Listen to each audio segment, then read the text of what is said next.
Salut tout le monde, je suis super contente de vous retrouver pour cette nouvelle vidéo où je vais vous parler de mes lectures du mois de juin.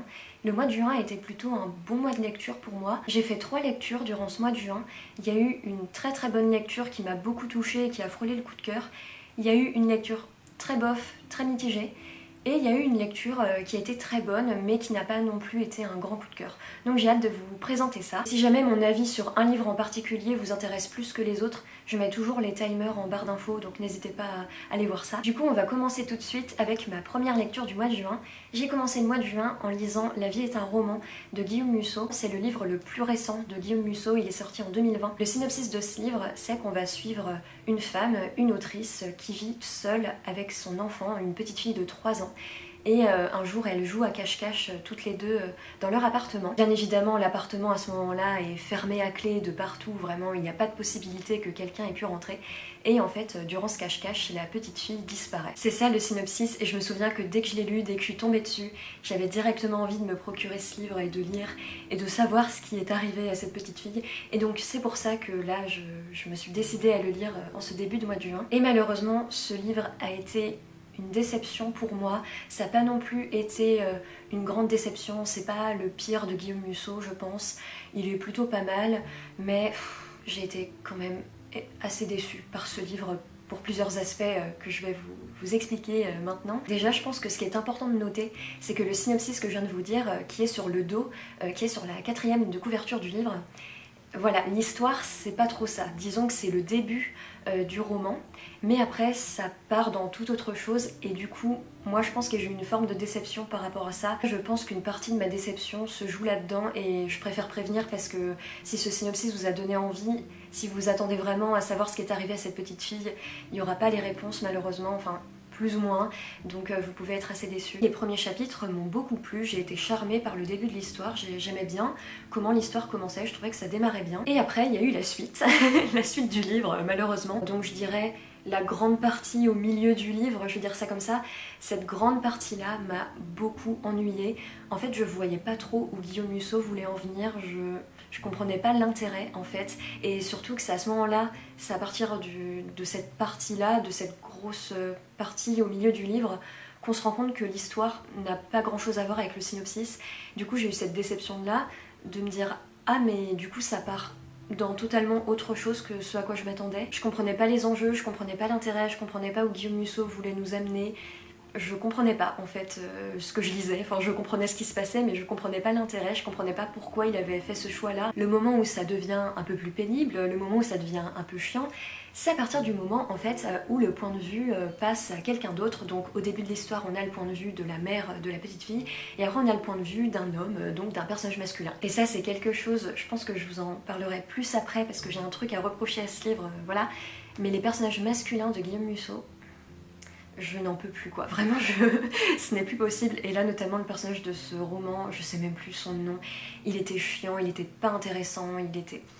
Parce que l'histoire était intéressante quand c'était le point de vue de la dame là, de la romancière, c'était intéressant, mais à partir du moment où ce mec est arrivé, c'était chiant. En revanche, je dois avouer que j'ai été plutôt happée par la deuxième moitié, le dernier quart, je sais pas trop, c'est plus grand que le dernier quart, mais je sais pas si c'est vraiment toute la deuxième moitié, mais voilà, je dirais que peut-être les 100 dernières pages, le livre en fait 300 et quelques, les 100 dernières pages m'ont vraiment happée, je l'ai terminé d'un bloc, en fait je pouvais plus m'arrêter. Ce livre, je trouve, a un concept qui est quand même assez incroyable. En fait, ce livre, il faut le voir un peu comme une sorte de labyrinthe qui est dans la lignée en fait du roman de Guillaume Musso de 2015, L'instant présent, que j'avais beaucoup aimé. Ce sont des romans qu'il est difficile de décrire parce que si t'en dis un petit peu trop, ça peut spoiler. Mais voilà, en gros, c'est deux récits, L'instant présent et là, La vie est un roman. Faut les voir voilà comme des labyrinthes. Et on peut voir ces récits un peu comme des puzzles aussi où là t'as une information, ah bah faut la garder, et après une information que t'as 20 pages plus tard, soudain tu comprends un truc. C'est vrai que j'aime bien ce genre de récit. Malheureusement c'est un peu un genre de récit un peu casse-gueule parce qu'il faut vraiment que ce soit bien construit. Et là, La vie est un roman, est-ce que ce labyrinthe était bien construit ? Je suis pas sûre. Je trouve que Guillaume Musso a bien réussi à faire monter la tension dans son récit. La tension est vraiment montée crescendo et c'est pour ça que j'ai eu un moment où je m'ennuyais mais à la fin je pouvais plus le lâcher. Donc là-dessus je trouve qu'il a plutôt bien géré le rythme et la tension qui montait crescendo. Par contre malheureusement, même si ce concept et l'idée du livre est vraiment incroyable et vraiment génial et moi j'adore ce genre d'histoire, J'ai trouvé que malheureusement, dans ce roman, je trouvais que Guillaume Musso malheureusement ne l'a pas bien amené, ne l'a pas bien construit. Ça aurait pu être vraiment très bien, l'idée de base était vraiment très bien, mais il y a des éléments qui ont mal été amenés, il y avait des longueurs des fois qui étaient inutiles, donc malheureusement c'est un peu retombé comme un soufflé, même si comme je vous disais, les dernières pages m'ont vraiment happée. Voilà, c'est un livre que j'ai terminé, j'avoue que la fin m'a émue, j'étais un peu...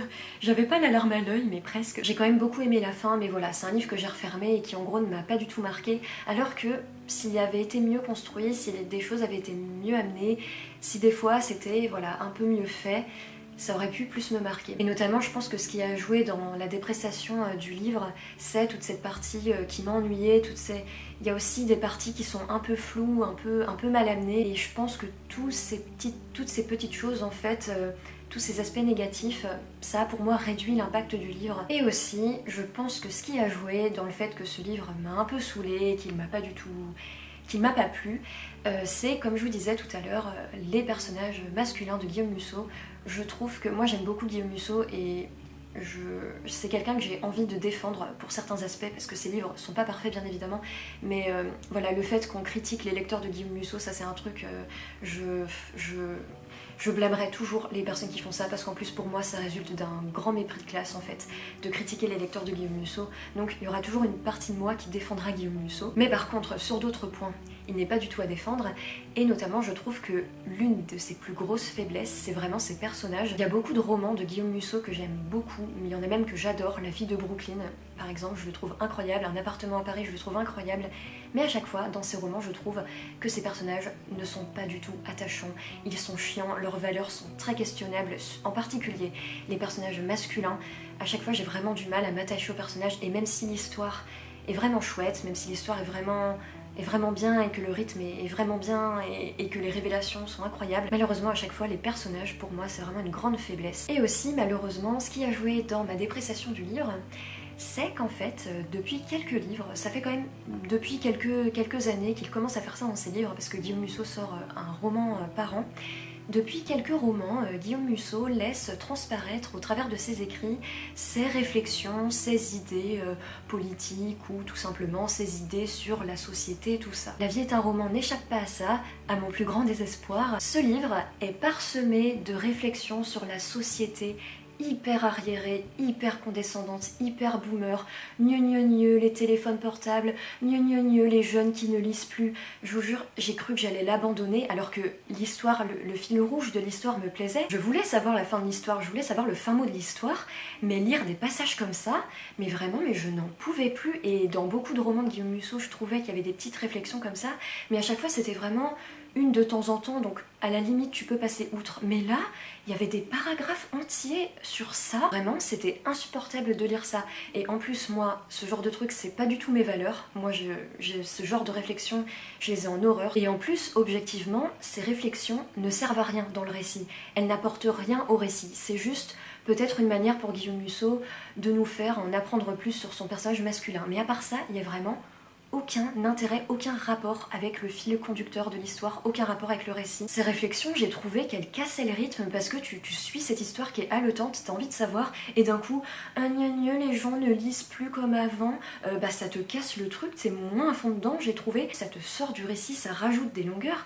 parce que s'il n'y avait pas eu toutes ces réflexions, il y aurait eu des lignes et des paragraphes entiers en moins, donc ça rajoute des longueurs pour rien. Et pour ne rien arranger, il y a autre chose qui m'a encore plus agacée, qui m'a donné envie de balancer le livre par la fenêtre. J'ai quand même fini par lui donner 3 sur 5 sur Goodreads, c'est quand même pas mal. Dans ce livre, il y a un personnage féminin, mais qui est très secondaire. En fait, c'est l'ex-femme du personnage masculin. Comment il s'appelle ce personnage masculin? Je crois qu'il s'appelle Romain. On va l'appeler Romain parce que si je dis à chaque fois le personnage masculin, on n'est pas sorti de l'auberge. Donc Romain, là, il a une ex-femme, et du coup, tous ces passages où, voilà, parce qu'en fait, il y a vraiment plein de chapitres où c'est juste lui qui nous raconte sa vie, c'était chiant, ça apportait rien à l'histoire, enfin bref.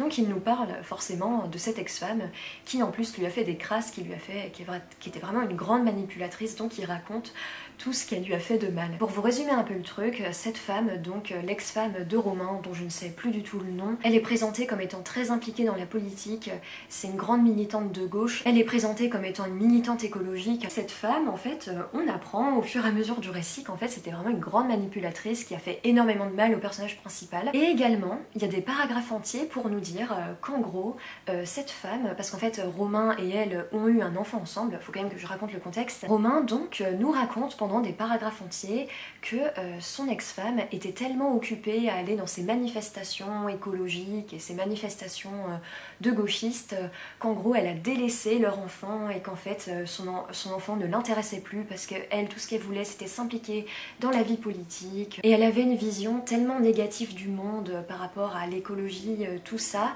qu'elle était vraiment en mode négative avec son enfant, je ne veux pas que mon enfant vive là-dedans, donc elle le délaissait. Donc déjà il y a ça, en plus du fait que c'est vraiment une femme très manipulatrice parce qu'elle a fait un truc au personnage principal, je vais pas vous en dire trop non plus si jamais vous avez envie de le lire malgré tout ce que je vous dis, elle a fait, vraiment, c'est vraiment une femme pas très recommandable. Ce qui m'a profondément dérangée, c'est que cette femme est vraiment présentée comme un personnage négatif, vraiment sur tous les points.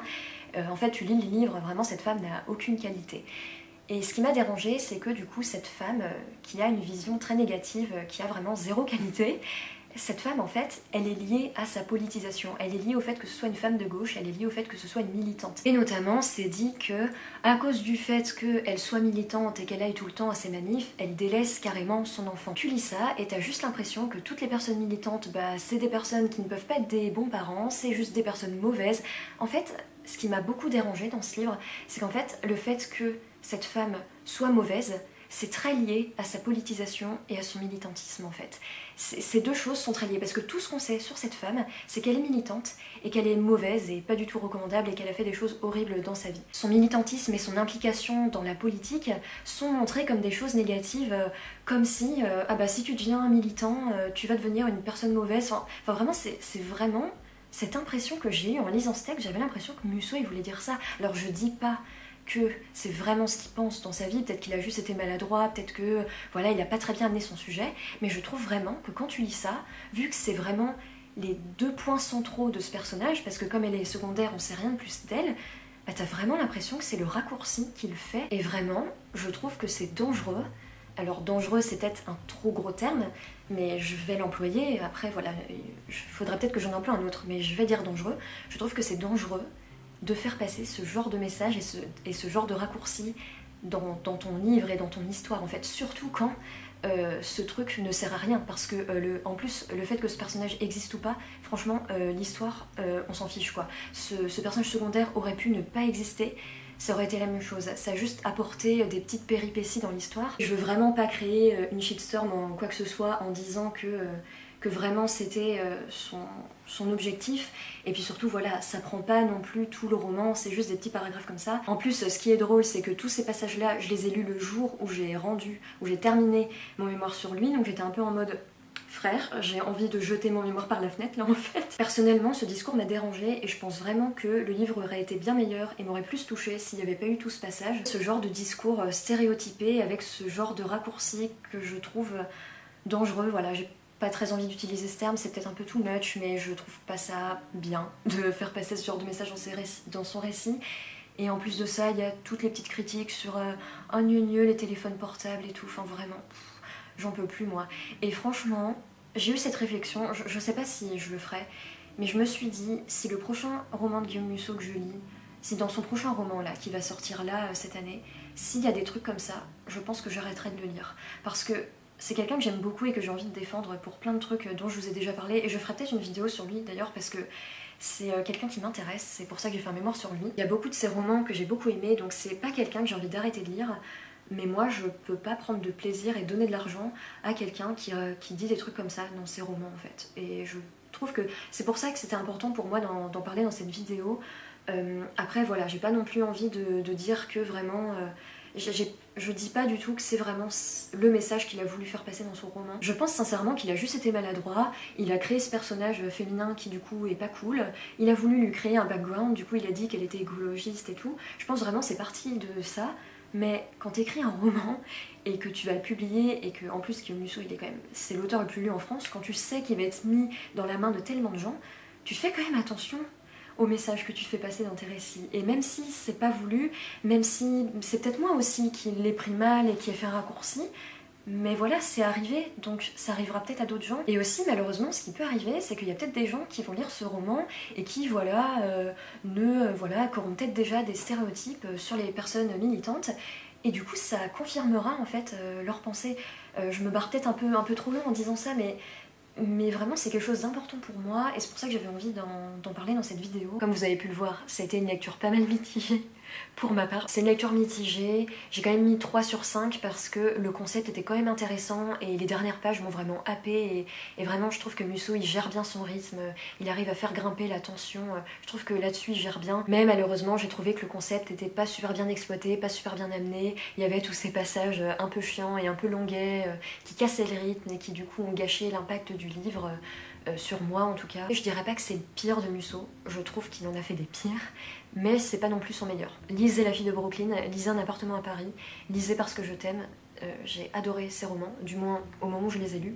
Il y a peut-être des passages un peu boomer des fois que j'ai pas tilté à l'époque, mais ce livre, c'est pas celui que je vous conseillerais le plus de Musso. Après, si vous aimez Musso, et ben lisez-le, tu vois, mais voilà, il y a quand même des passages que je ne conseille pas. Après ça, j'ai lu un livre. Il était temps que je lise, ça faisait des années que je voulais le lire et enfin, je l'ai lu, enfin je suis dans la hype, il était grand temps. J'ai enfin lu Le Chant d'Achille de Madeline Miller. Sur Goodreads, je lui ai donné la superbe note de 4,5 sur 5. Donc ça a été une meilleure lecture que La vie est un roman de Guillaume Musso. C'est un livre qui m'a beaucoup touchée, c'est un livre que j'ai trouvé très beau, c'est un livre que j'ai trouvé très mélancolique. C'est un livre qui m'a plu parce que tout ce qu'il y avait dans ce livre, c'est les choses qui me plaisent. Déjà, j'adore l'écriture de Madeline Miller. Je trouve qu'elle a une écriture sublime, poétique, mélancolique.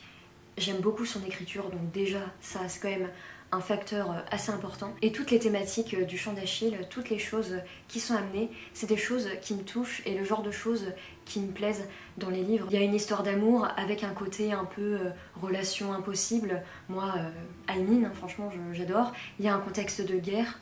C'est le genre de récit qui me touche beaucoup. Je dis pas que j'adore particulièrement les récits de guerre parce que c'est souvent tu vis pas ta meilleure vie souvent quand tu lis ce genre de livre, mais moi c'est le genre de choses qui m'intéressent et qui me touchent en fait tout simplement. Il y a aussi la question autour de l'héroïsme qui m'a beaucoup touchée parce que tout au long de l'œuvre il y a un enjeu autour de ça au final, qui est le véritable héros de l'histoire. Parce que c'est vrai que Achille est considéré comme un véritable héros, c'est un personnage légendaire, on se souvient beaucoup plus de lui que de Patrocle, c'est un demi-dieu, c'est un combattant légendaire. Donc Achille, forcément, il rentre dans le cliché du grand héros. Mais au final, tu vois dans l'histoire que c'est quelqu'un d'égoïste, qui fait pas de très bons choix, c'est quelqu'un aussi qui a beaucoup d'ego, il est assez imbu de lui-même, alors que Patrocle, qui n'a ni le statut du héros, ni le physique du héros, ni quoi que ce soit du héros, bah au final, quand tu regardes, au final il agit comme un héros, parce qu'à un moment il est un peu médecin, tu vois qu'il est d'une grande bienveillance, c'est lui qui a l'idée de sauver des femmes, enfin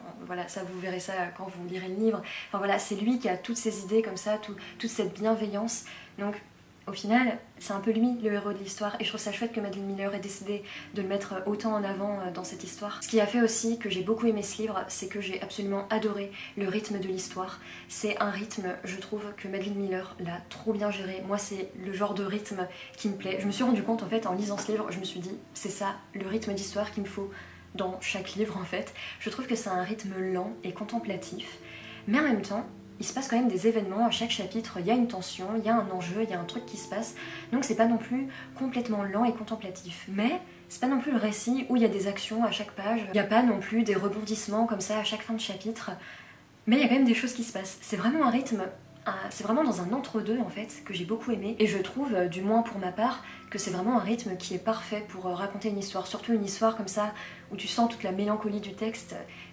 Pour que la mélancolie soit là, c'est important que le texte soit lent, mais il y a quand même ces actions aussi qui du coup rappellent au côté épique du texte avec, bien sûr la guerre de Troie. Après, j'ai quand même pas l'impression que ce livre soit un coup de cœur. J'ai pas eu, disons, l'effet waouh, l'effet absolument merveilleux que je pensais avoir en lisant le livre parce que ça faisait vraiment plusieurs années que je voulais le lire et voilà, je voyais au vu des thématiques et au vu de l'écriture de Madeline Miller, je me disais que vraiment ça allait être un de mes livres préférés, c'était vraiment quelque chose que je pensais.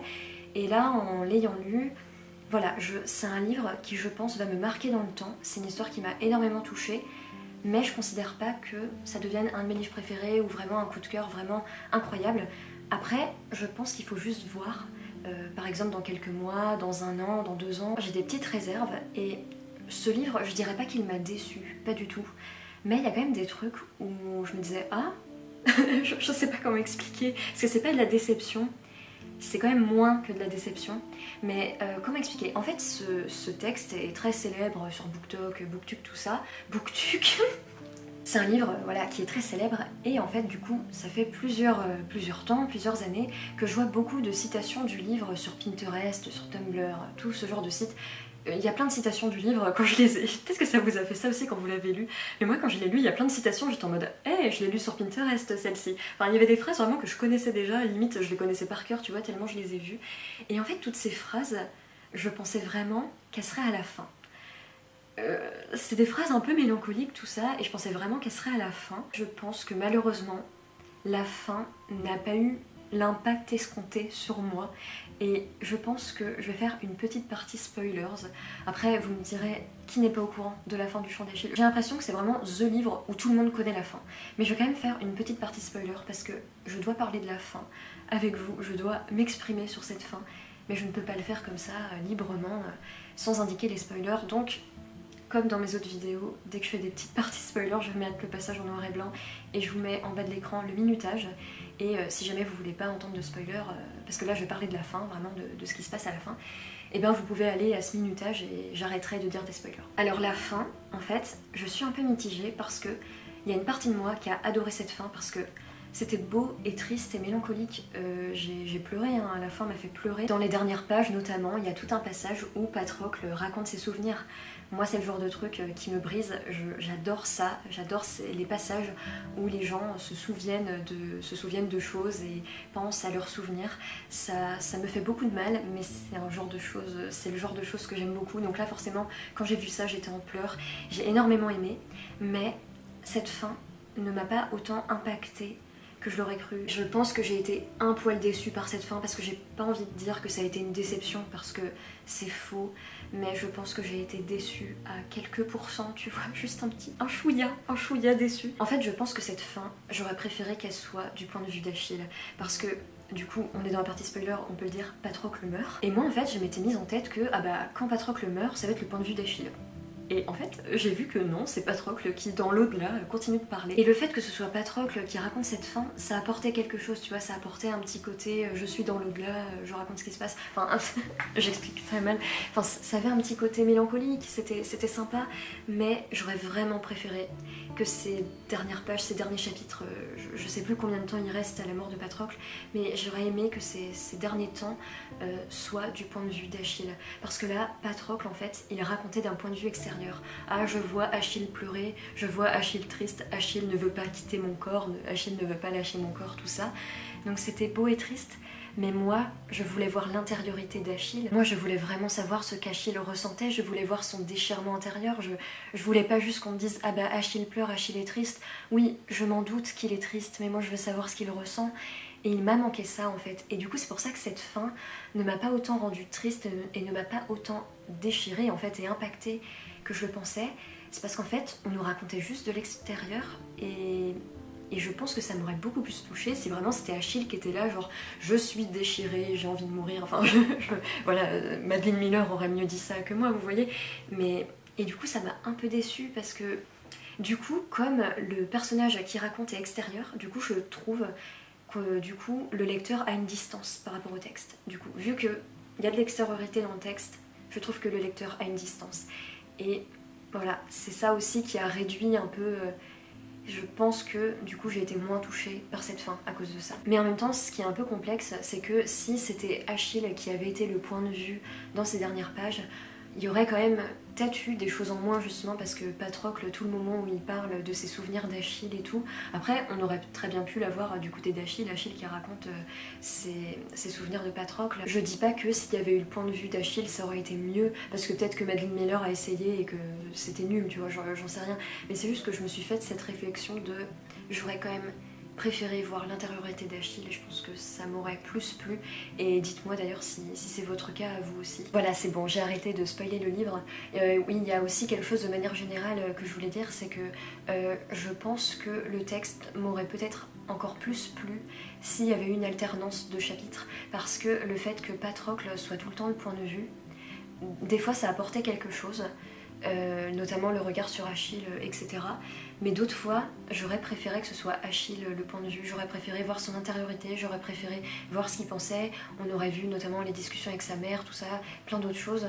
Je me dis peut-être que ça aurait été mieux s'il y avait eu une alternance de points de vue. Après je dis pas Madeline Miller aurait dû faire ça, ça aurait été mieux, c'est juste une idée comme ça que j'ai eue, je me dis peut-être que moi, ça l'aurait plus fait avec moi, peut-être que ça m'aurait encore plus touchée. Mais on s'en fiche, c'est je chipote parce que c'est quand même un livre qui m'a beaucoup touchée, que j'ai trouvé absolument magnifique et je pense que je le relirai.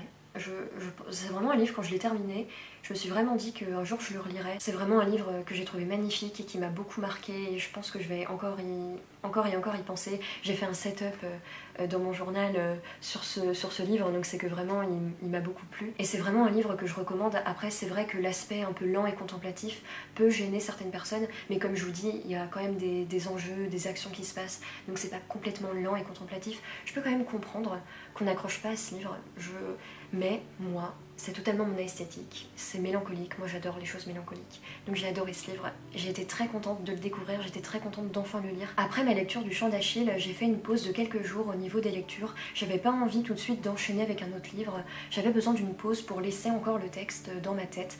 J'en avais besoin, c'est pour ça d'ailleurs que j'ai lu que 3 livres durant le mois de juin. Et puis en plus j'avais mon stage et tout, donc j'avais pas forcément la tête à lire. J'ai donc laissé une pause de plusieurs jours et après j'avais l'envie irrépressible de lire un roman graphique. Et j'ai jeté mon dévolu sur On a Sunbeam de Tillie Walden, qui est traduit en français sous le nom de Dans un rayon de sommeil, j'allais dire, qui est traduit en français sous le nom de Dans un rayon de soleil, et c'est traduit chez Gallimard. Alors, un résumé de ce livre. Déjà, l'histoire se passe dans l'espace et on va suivre un groupe de femmes et aussi une personne non binaire. On va suivre ce groupe d'amis voyager dans l'espace. Leur métier, c'est de réparer des bâtiments perdus. J'ai pas trop compris cette partie-là, mais en gros, voilà, ces personnes vont un peu faire des missions dans l'espace. Et également, l'un des enjeux phares de cette histoire, c'est que l'un des personnages, elle a des flashbacks où elle pense à un ancien amour, un amour perdu, et ça va être un petit peu une quête pour retrouver cet amour perdu. Voilà, faut pas en dire trop non plus sur ce roman. Je lui ai mis la note de 3,75 sur 5 sur Goodreads. C'est une note personnelle parce que je pense qu'objectivement ce livre mérite plus. Je pense que, je dis pas qu'il mérite 5 sur 5, de toute façon c'est les goûts de chacun, mais là c'est vraiment une note que j'ai fait par rapport à mon ressenti. Mais si j'avais dû le noter d'une manière plus objective, je pense que je l'aurais mis 4,5 sur 5. De manière générale, ça a été une très bonne lecture, une super lecture, mais il y a quand même quelques points qui m'ont un peu chiffonné, il y a quand même quelques points sur lesquels je suis un peu mitigée, et c'est pour ça que cette lecture n'a pas non plus été un coup de cœur, mais je pense quand même que c'est quand même une lecture qui va me marquer. Je dis pas que je vais y penser tous les jours comme ça, mais je pense quand même que c'est un roman graphique que je pourrais comme ça recommander. Je vais tout d'abord parler des quelques points négatifs parce que j'ai envie de finir sur le positif, parce que je ressors de cette expérience de lecture quand même avec un avis plus positif que négatif. Alors déjà, ce qu'il faut noter, c'est qu'il y a un moment dans le livre, donc vers le début, où limite je me disais que je voulais abandonner.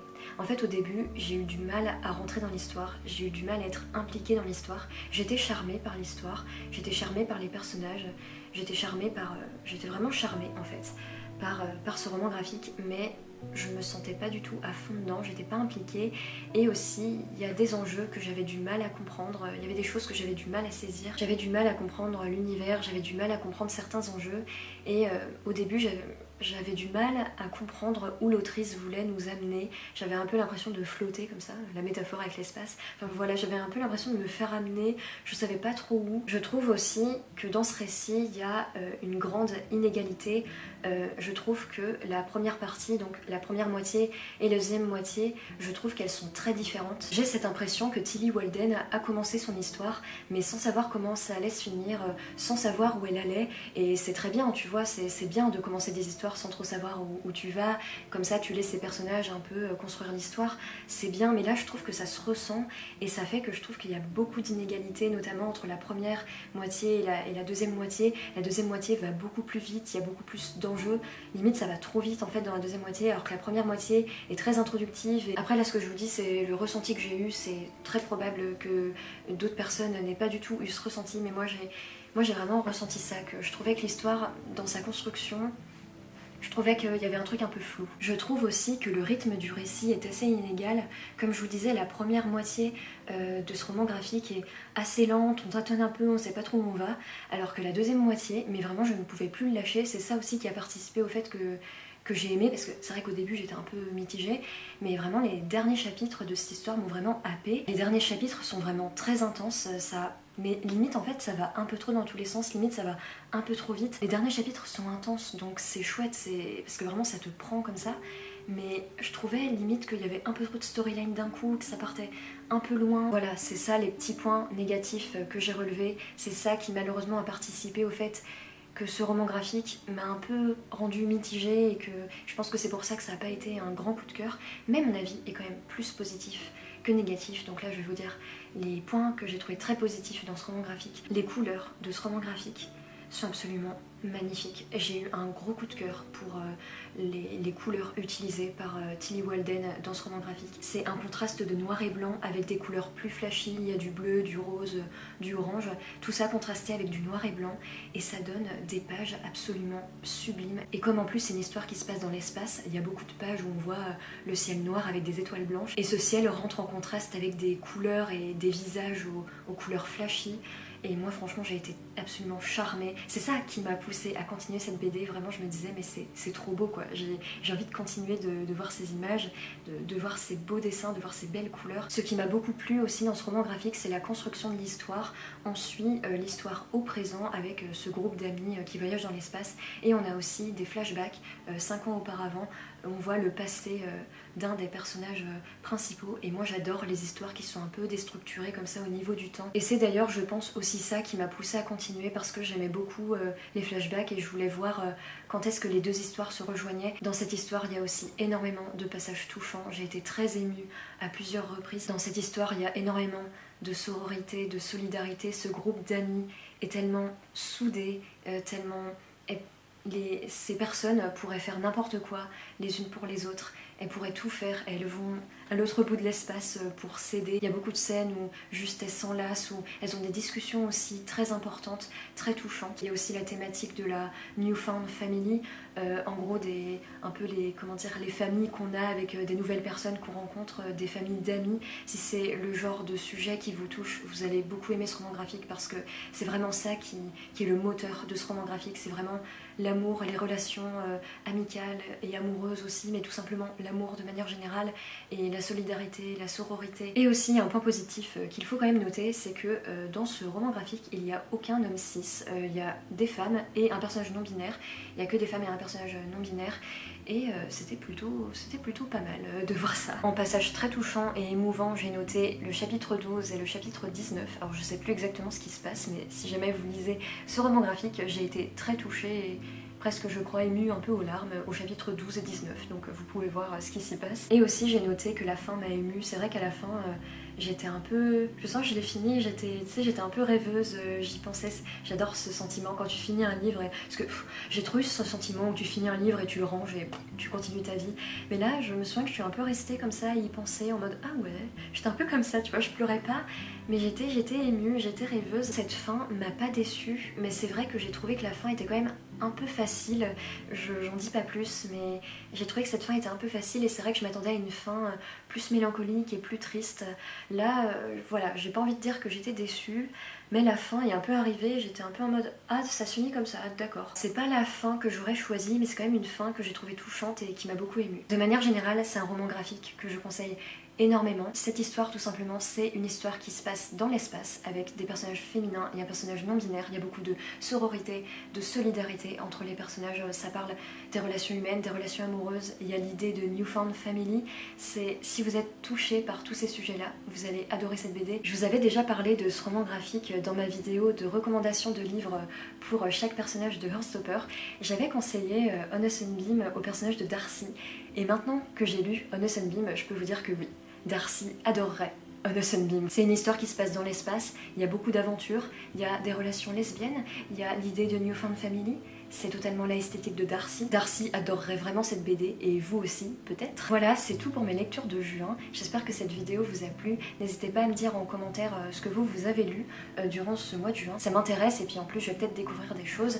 Si vous avez déjà lu l'un des livres dont je vous ai parlé, n'hésitez pas à me dire votre avis, ça m'intéresse. J'aime bien discuter, j'aime bien avoir d'autres avis sur les livres que j'ai lus. Si jamais les livres dont je vous ai parlé vous ont donné envie et que vous les rajoutez à votre wishlist, n'hésitez pas non plus à me le faire savoir, ça me ferait très plaisir. N'oubliez pas de liker la vidéo si elle vous a plu et de vous abonner à ma chaîne si mon contenu vous intéresse. En attendant, prenez soin de vous, faites attention à vous, je vous embrasse et je vous dis à très bientôt pour une prochaine vidéo. Bye!